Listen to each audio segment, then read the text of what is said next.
누가복음 5장 1절에서 11절 말씀. 무리가 몰려와서 하나님의 말씀을 들을새 예수는 게네사렛 호숫가에 서서 호숫가에 배 두 척이 있는 것을 보시니 어부들은 배에서 나와서 그물을 씻는지라. 예수께서 한 배에 오르시니 그 배는 시몬의 배라. 육지에서 조금 떼기를 청하시고 앉으사 배에서 무리를 가르치시더니 말씀을 마치시고 시몬에게 이르시되 깊은 데로 가서 그물을 내려 고기를 잡으라. 시몬이 대답하여 이르되 선생님, 우리들이 밤이 새도록 수고하였으되 잡은 것이 없지만은 말씀에 의지하여 내가 그물을 내리리이다 하고 그렇게 하니 고기를 잡은 것이 심히 많아 그물이 찢어지는지라. 이에 다른 배에 있는 동무들에게 손짓하여 와서 도와달라 하니 그들이 와서 두 배의 채움에 잠기게 되었더라. 시몬 베드로가 이를 보고 예수의 무릎 아래에 엎드려 이르되 주여, 나를 떠나소서, 나는 죄인이로소이다 하니 이는 자기 및 자기와 함께 있는 모든 사람이 고기 잡힌 것으로 말미암아 놀라고 세베대의 아들로서 시몬의 동업자인 야고보와 요한도 놀랐습니다. 예수께서 시몬에게 이르시되 무서워하지 말라, 이제 후로는 내가 사람을 취하리라 하시니 그들이 배들을 육지에 대고 모든 것을 버려두고 예수를 따르니라. 아멘.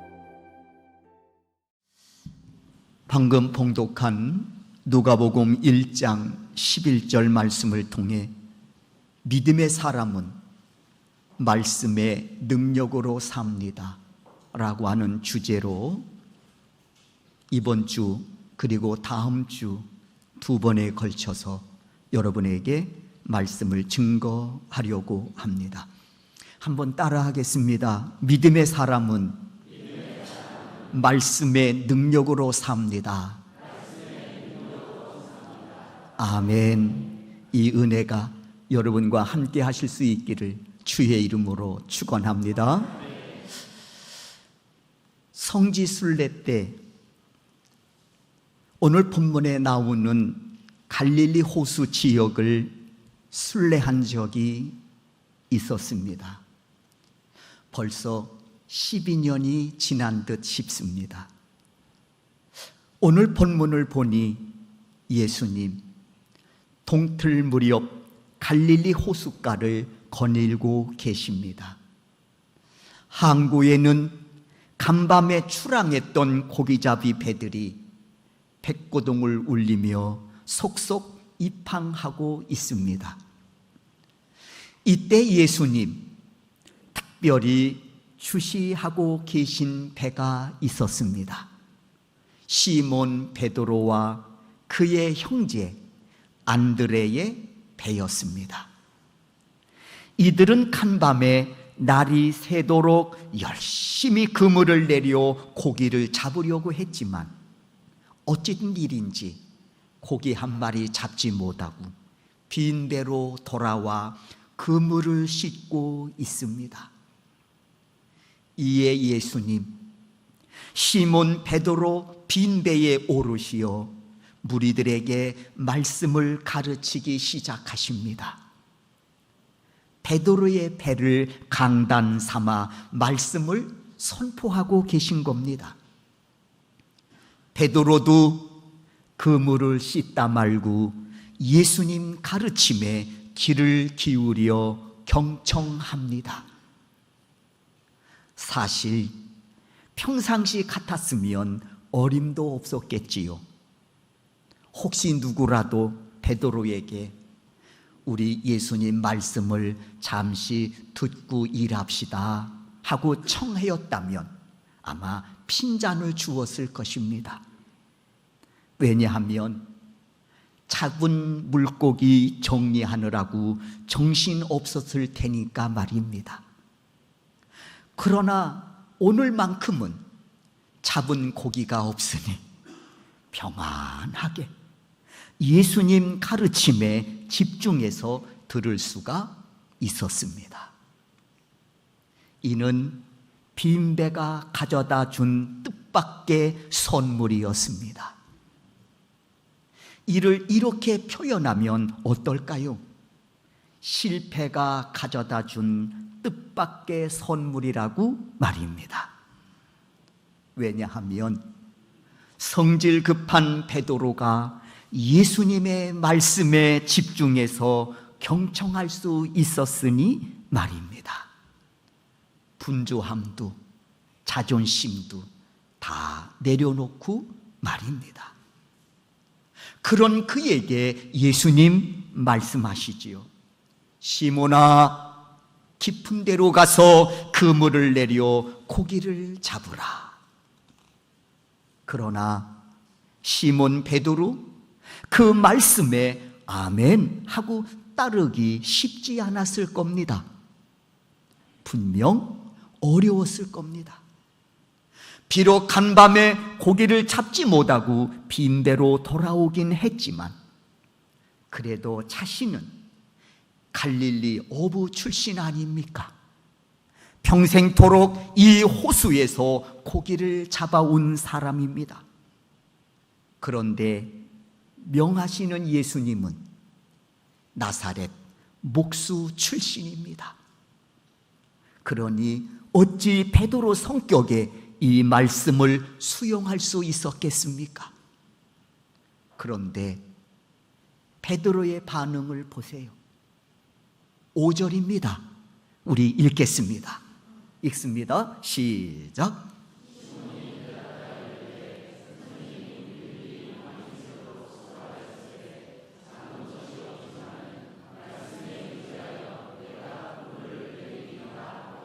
네, 그렇습니다. 말씀을 받은 베드로 뜻밖에도 말씀에 의지하여 내가 그물을 내리겠습니다 하고 다시 배를 몰고 나가 깊은 곳에 그물을 내려 고기를 잡으려 합니다. 사랑하는 성도 여러분, 어떻게 베드로가 이처럼 아멘 하고 순종할 수 있었을까요? 결코 그 성격에 쉬운 일이 아니었을 텐데 말입니다. 여기엔 분명한 이유가 있었습니다. 저는 오늘 그 두 가지 이유를 오늘 본문 중심으로 말씀을 드리려고 합니다. 바라기는 이에 관하여 말씀을 증거할 때 여러분에게도 동일한 은혜가 임하실 수 있기를 주의 이름으로 축원합니다. 첫 번째 이유입니다. 베드로가 예수님의 가르침에 경청한 결과 믿음을 선물로 받았기 때문입니다. 그러니 베드로가 바뀐 것입니다. 예수님의 가르침에 경청한 결과 믿음을 선물로 받았다는 것입니다. 이는 확실합니다. 왜냐하면 로마서 10장 17절에서 이렇게 말씀하시기 때문입니다. 로마서 10장 17절 읽겠습니다. 시작.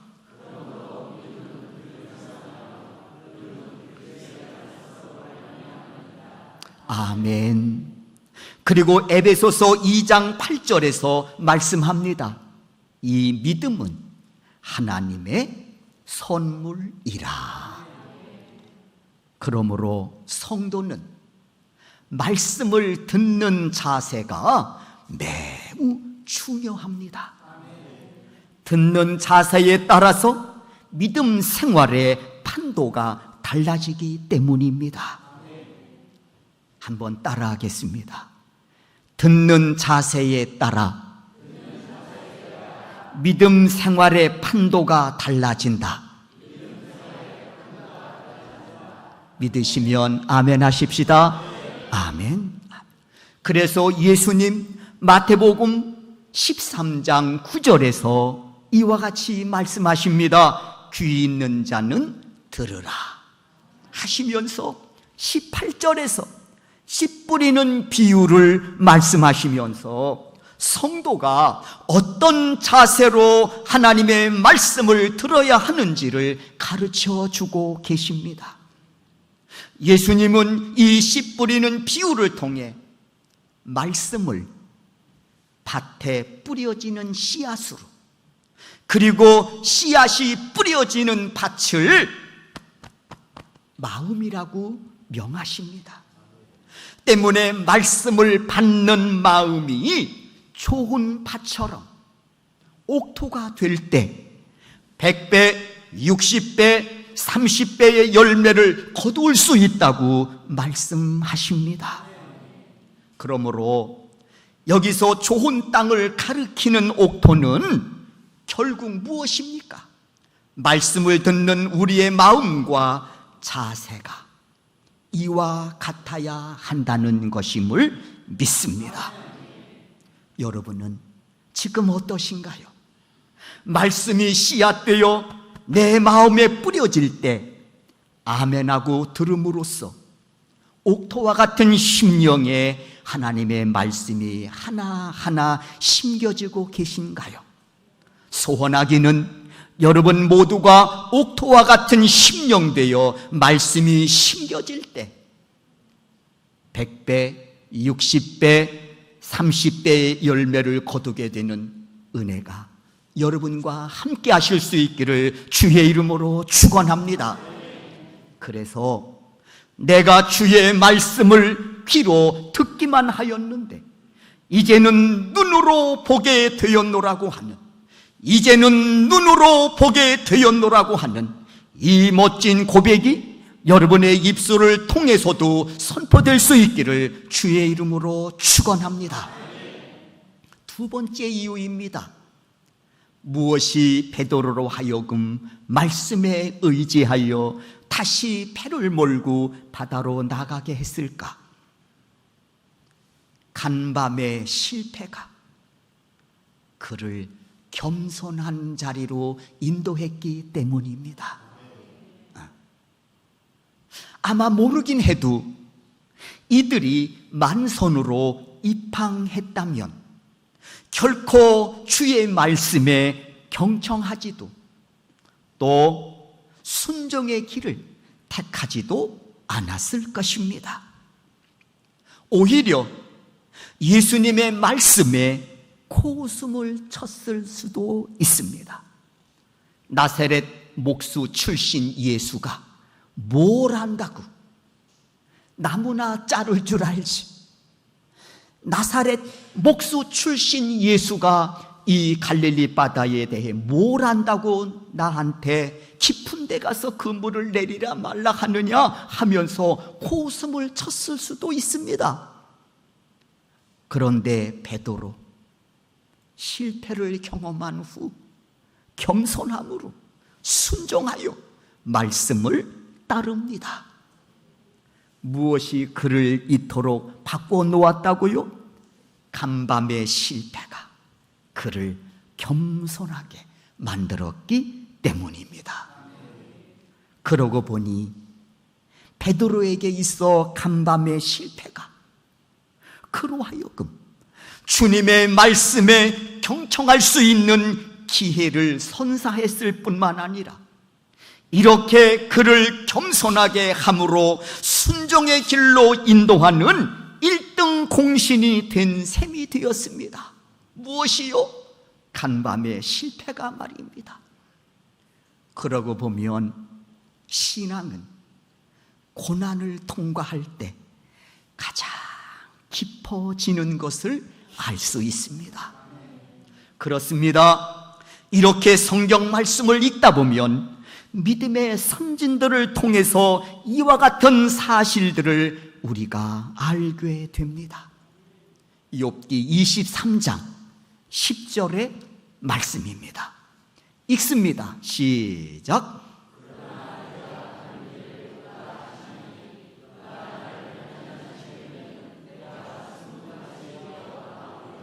아멘.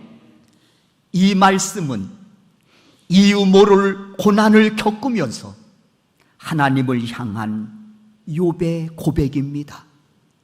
지금은 자신이 이유를 알 수 없는 인생의 고난의 긴 터널을 지나고 있지만 분명한 것은 하나님께서 이 고난을 통해 자신의 믿음이 순금되어 나오게 하시리라고 하는 고백을 드리고 있는 것입니다. 불순물이 제거된 순금 같은 믿음 말입니다. 뿐만 아니라 시편 119편에서 시인도 이렇게 고백합니다. 119편 67절입니다. 읽습니다. 시작.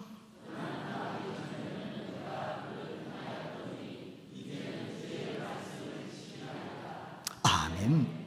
여기서 그릇 행하였다고 하는 말은 내가 무지해서 죄를 범하였다는 뜻입니다. 내가 믿음의 사람임에도 불구하고, 내가 하나님의 거룩한 자녀임에도 불구하고 내가 무지해서 죄를 범했다는 뜻입니다. 이렇게 내가 고난당하기 전까지는 그릇 살아왔다는 겁니다. 허나 지금 내가 고난을 당하고 난 후에는 그릇된 삶을 정리하고 주의 말씀을 지키게 되었다고 고백합니다. 주의 말씀을 아멘으로 받아 순종하는 삶을 살게 되었다는 것입니다. 그러면서 시인은 다시 한번 시편 119편 71절을 통해서 고백합니다. 읽겠습니다. 시작.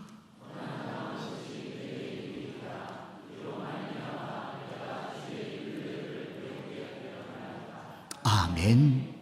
그러므로 그리스도인들이 고난을 당할 때 그 고난을 어떻게 해석하고 믿음으로 감당하는가 하는 것은 매우 중요한 것입니다. 오늘 본문에서 베드로를 봐도 그렇습니다. 베드로는 그 실패를 통해 주의 말씀을 경청할 수 있는 기회로 삼았습니다. 그리고 그는 주의 말씀을 겸손하게 받아 순종의 자리까지 나아갑니다. 사랑하는 우리 소명교회 성도 여러분, 이에 우리는 확실하게 한 가지 사실을 알게 되었습니다. 하나님은 선하신 하나님이시므로 무엇이든 아니요가 아닌 예하고 믿음으로 받으면 협력하여 선을 이루게 하시는 좋은 하나님이심을 우리가 반드시 만날 수 있다는 것을 말입니다. 그리고 그 하나님은 내 선한 목자가 되셔서 우리를 지키시고 인도하심으로 내 인생과 내 영혼까지 책임지시는 구원의 하나님이심을 우리가 믿습니다. 기억하십시오. 그 하나님이 우리의 아버지가 되십니다. 그 믿음으로 살았던 믿음의 선진들이 고백합니다.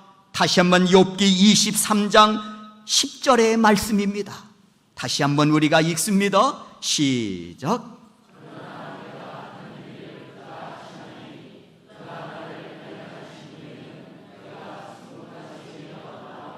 아멘. 119편 71절을 다시 한번 고백합니다. 시작.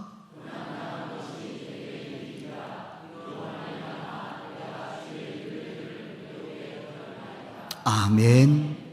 그러므로 사랑하는 성도 여러분, 여러분이 어떤 상황 속에서도 주의 말씀을 경청할 수 있는 준비된 좋은 땅, 옥토와 같은 심령이 늘 준비되어 이 전을 찾으실 수 있기를 주의 이름으로 축원합니다. 그래서 겸손함으로 그 말씀을 받아 순종할 때 100배, 60배, 30배의 결실을 맺음으로 이것이 나의 간증이요, 이것이 나의 찬송일세, 이 고백이 여러분의 입술을 통해서도 선포될 수 있기를 주의 이름으로 축원합니다. 아멘. 나의 길 오직 그가 하시나니